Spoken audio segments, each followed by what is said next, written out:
Mig Zubiri, Win Gatchalian at Chis Escudero, mga kababayan, ito yung mga lumulutang na pangalan sa Senado. Bukas ang balak nila na agawin ang kasalukuyang majority block, kung saan itong tatlong pangalan na ito ang lumulutang na umano'y magiging panibagong Senate President. At malupit, pwersahan at takutan ngayon ang nangyari sa Senado. Dito kay Chis Escudero, Jingoy Estrada at Joel Villanueva. Diretsahang kasuhan umano ito, sampahan umano agad ng kaso kapag hindi babaliktad, mga kababayan. So matindi ngayon ang pwersahan at takutan. Nakatutok dito sa tatlong senador na kampi sa bagong majority block.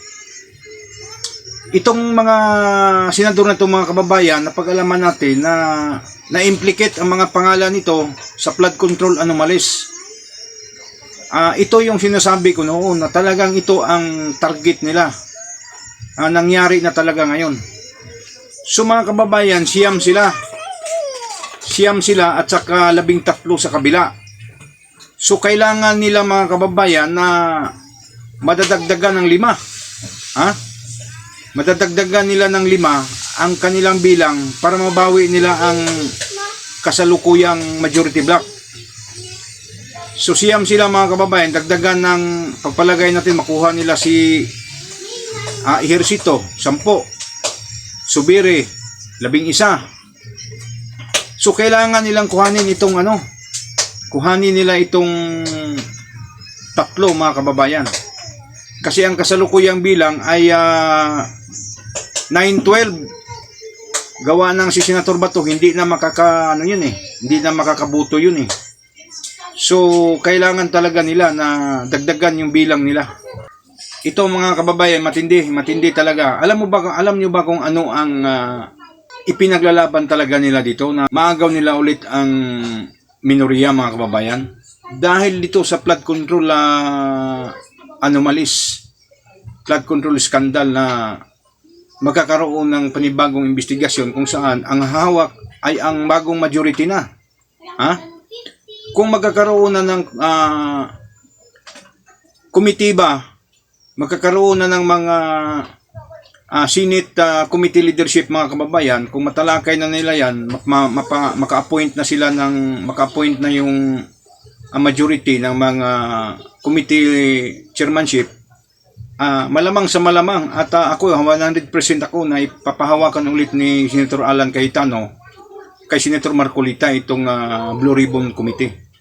So alam naman natin kung gaano ka eager ito si Senator Marcolita na maipatawag yung mga witness resource person na hindi napatawag ni Senator Lacson noon. Parang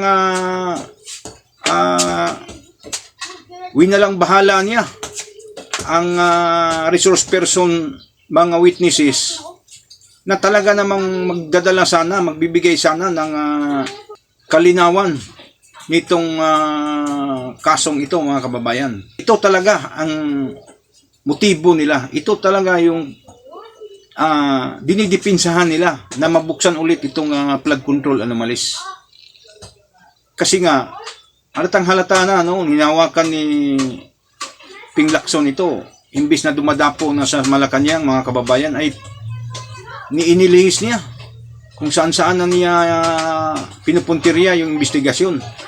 At napag-alaman din natin na paglutang ng Marine 18 ay imbis na yung mga akusasyon, aligasyon nila yung iimbestigahan, sila na tuloy yung iniimbestigahan.